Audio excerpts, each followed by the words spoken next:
Hi, I'm Caroline Bateman and I'm going to answer the question, how long does it take to learn to touch type? And before I launch into that, I want to let you know that this is one video in a series of videos all about helpful information for parents and teachers, what you need to know about teaching or learning how to touch type. So before I can say how long it takes, I think first of all we need to establish what touch typing is and what it isn't. It's not just the ability to type quickly. It's the ability to type by touch using unconscious muscle memory. Many people think they can touch type when in actual fact they can just type quite quickly. Anyone who can touch type knows they're touch typing, and everybody that I know that can is so grateful that they learnt to touch type. It's a fantastic life skill. So how fast? Because if you're going to talk about how long it takes, if you just want to be able to type 5 or 10 words per minute, that's not going to take very long. What I'm suggesting is you have a goal that is helpful.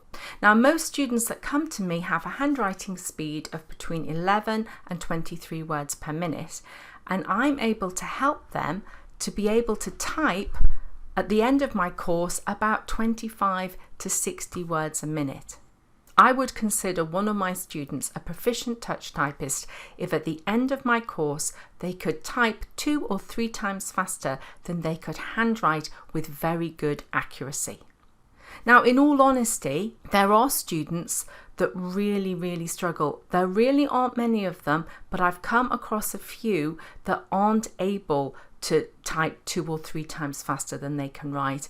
And I've got another video that talks about what to do when students find it very hard. So I will link that here. An awful lot of factors influence how long it takes the student to learn to touch type. Now, a lot of students come to me because they have learning differences. Maybe they're dyslexic, dyspraxic, have dysgraphia.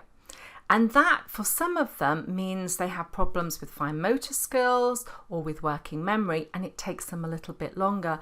But that is not the majority. Most dyslexic students that come to me learn to touch type really quickly without any problems. Another big influencer is the student's motivation. And why that is important is you only build the muscle memory necessary by doing a lot of practice. So if you're not motivated to do so, you won't, and it will take a lot longer. So a huge factor is age, because your motivation probably improves with age, but also does your dexterity, your fine motor skills, the size of your hand, therefore your reach on the keyboard, and your ability to concentrate, to learn where the keys are all affected by your age.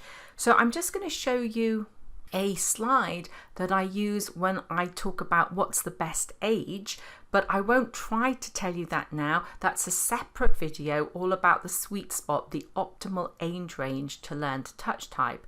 But I'm just going to use that slide because at the bottom I have an age range from 4 to 18. And in my experience, students can become very proficient touch typists when they're around 13.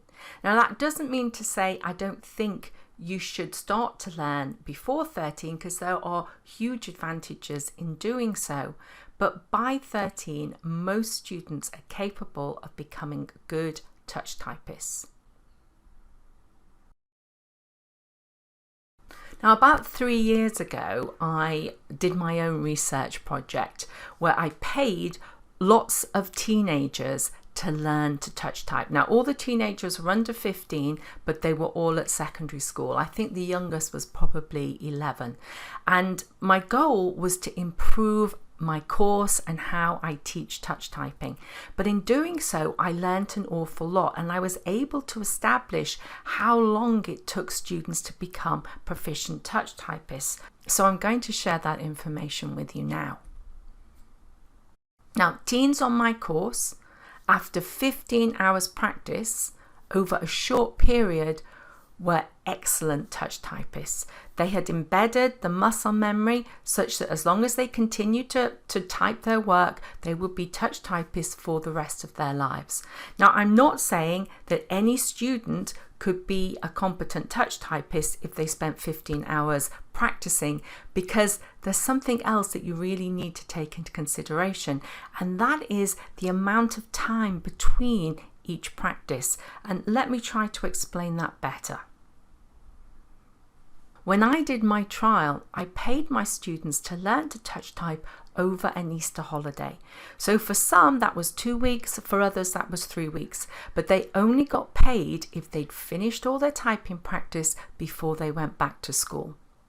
And I found that in less than 15 hours, often 12 hours, these students who were all under 15 were impressive touch typists with high accuracy and high speed. Some of these students were dyslexic, some were dyspraxic, some were regular students. There wasn't that much difference.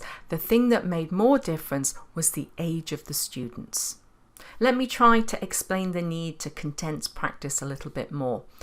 For a long time, I used to teach weekly classes in schools, and so students might come to me for a 45-minute lesson, and we would practice once a week for maybe a whole academic year, and I found they did not make much progress. But if I took those 15 hours and instead of splitting them over 30 weeks, I did it over 15 weeks, they would improve more, but they wouldn't be impressive unless they decided to practice a lot in between each lesson. And this is why motivation is important and why I create videos about all the benefits. And it's very important that parents also understand those benefits, because then they enable students to practice at home in between lessons. But if you can do that 15 hours over 1 week or 1 month if 1 week is too ambitious, then at the end of that period, students will be proficient touch typists. As long as they continue to type their homework, they will be typists for the rest of their lives because they've embedded the muscle memory. My philosophy when it comes to typing is get it over and done with as quickly as possible. Learn to type quickly, and then students see their progress and they're encouraged, and it motivates them to practice more. But if you have big spaces in between practice, they don't progress, and it's just demotivating, and it can really put students off, and then they'll never learn this vital life skill. If you prolong the agony, it can just become a battle of wills, which it's really, really hard to win. So in summary, for teenagers, they can become proficient typists in just 15 hours as long as they practice in a condensed period of time. But there are other tips that I want to hand over, because I see other mistakes being made, that even if they invest the 15 hours, they won't become proficient touch typists because they're not being taught properly. And I'm going to cover that on another video. If you found this or any of the videos in this series helpful, please do give them a thumbs up. The Achieve Now YouTube channel is all about helping learners achieve their true potential, and typing is just one of the tools that helps us do this. If you're interested in finding out how to get better grades, then subscribe to the channel and then hit the bell button, and you'll be informed when I create new videos. Thanks for watching.